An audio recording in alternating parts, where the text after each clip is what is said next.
Throughout time, scientists have managed to uncover about 6,000 early human fossils, ranging from skulls to teeth.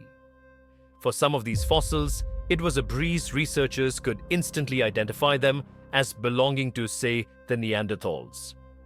However, when it came to others, things got a bit trickier. Some fossils just didn't fit into any existing categories. So, what categories of prehistoric humans do?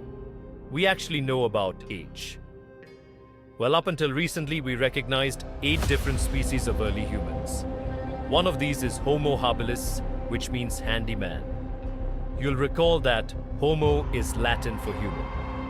They resembled regular primates, but were pivotal in our evolution. They were the first to create stone tools, which significantly aided their daily activities, such as butchering. Next up, we have Homo rudolphus.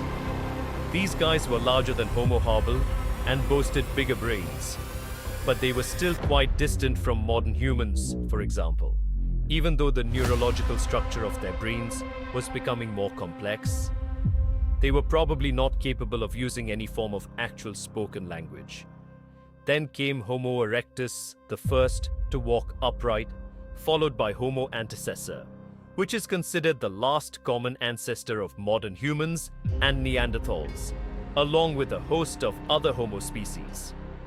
Meanwhile, we're still piecing together the story of the enigmatic Dosong.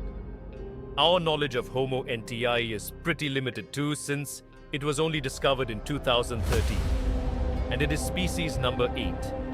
Interestingly, Nal means star in the Sioux language, because they were found in a cave called Rising Star. Scientists were taken aback by them. Everything suggested they were around 2 million years old. But after closer examination and some tests, it turns out that the N species is much younger, between 236 and 335,000 years old. Their hands were adapted to making tools, yet no tools have been found nearby. Long story short, they're a puzzling species, and there's still so much more to learn about them. So even though today we have only one human species on our planet, Homo sapiens, we continue to discover ancient species that are long gone. Now you might wonder why researchers study these extinct species. The truth is, they need this knowledge to piece together the intricate narrative of our prehistoric past. In 2024, a significant discovery emerged: the 9th human species, named Homo galenus, which translates to large-headed. Researchers suggest that this species hunted wild horses, crafted stone tools, and processed animal HIDs to survive harsh winters. A researcher from the UN University of Hawaii noted that the discovery of this potential new species came about while his team was developing a novel method for classifying fossil evidence.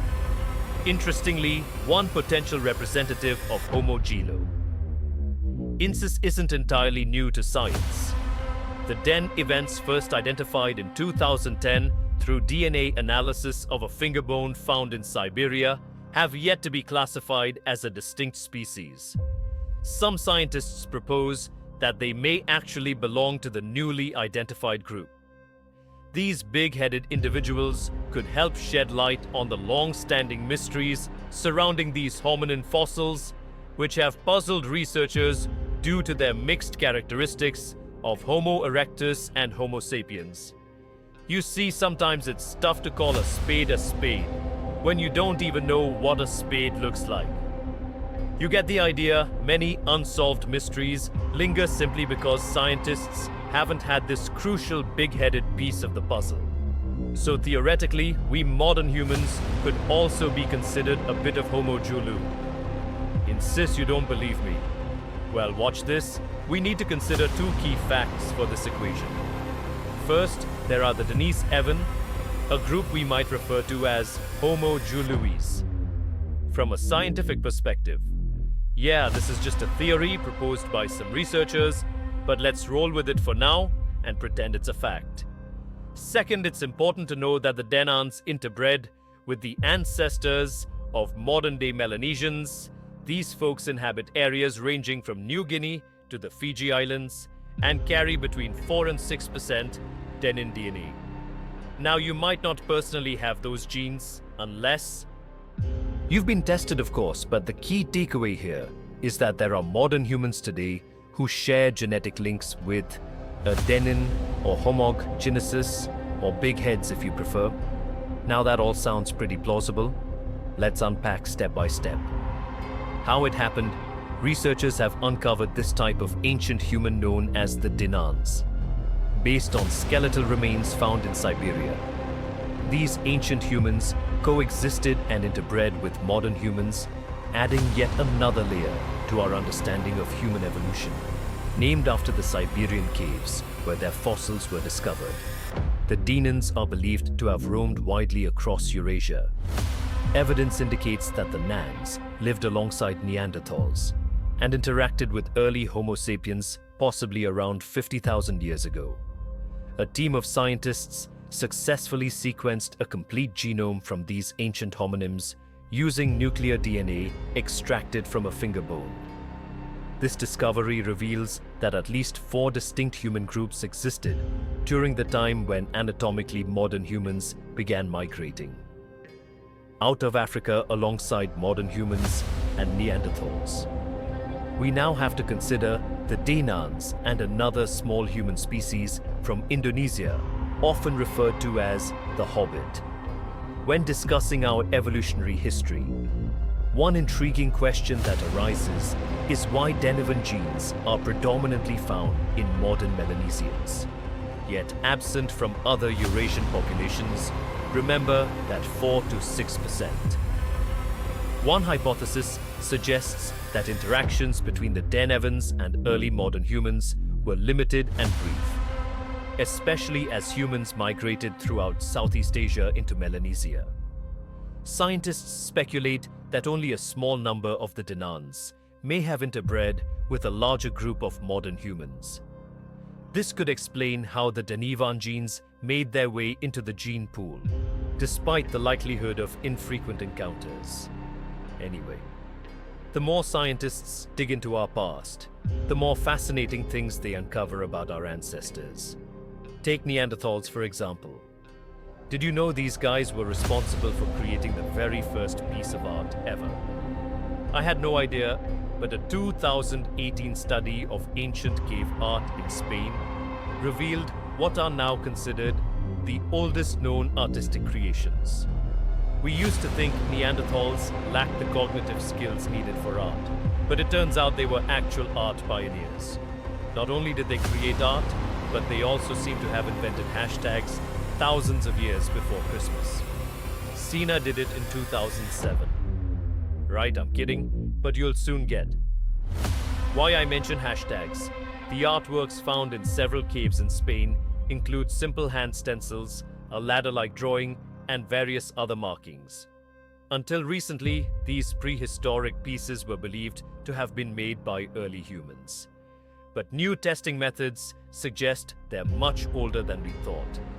Above all, the earliest recognized Neanderthal artwork, which looks like a hashtag, was discovered in Gibraltar back in 2014.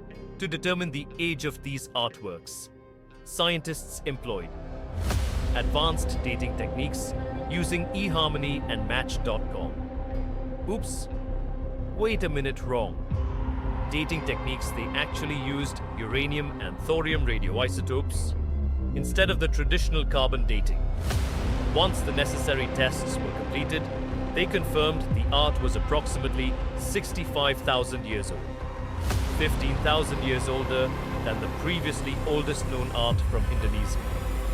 At that time, the only species around were Neanderthals, so it's safe to say they were behind these creations. Modern humans didn't arrive in Spain until about 20,000 years later. It was a long commute that rules them out as the hashtag creators. The hand stencil was likely created intentionally, with the artist preparing the pigment and applying it over their hand. Plus, the caves also contain a collection of painted seashells that are an astonishing 115,000 years old. Some of these shells have been drilled suggesting they might have been used as jewelry. Some specialists argue that the fact Neanderthals created art, hence that they might have also had some form of spoken language. So maybe it's time we fully embrace Neanderthals as part of our lineage. They're humans too, just a different branch of our family tree. While these findings are intriguing, some experts remain skeptical about the new dating methods, claiming they're not entirely convinced. Hey, what do you think? Share your thoughts in the comments. That's it for today. So hey, if you pacified your curiosity, then give the video a like and share it with your friends. Or if you want more, just click on these videos and stay on the Hidden Info Studio.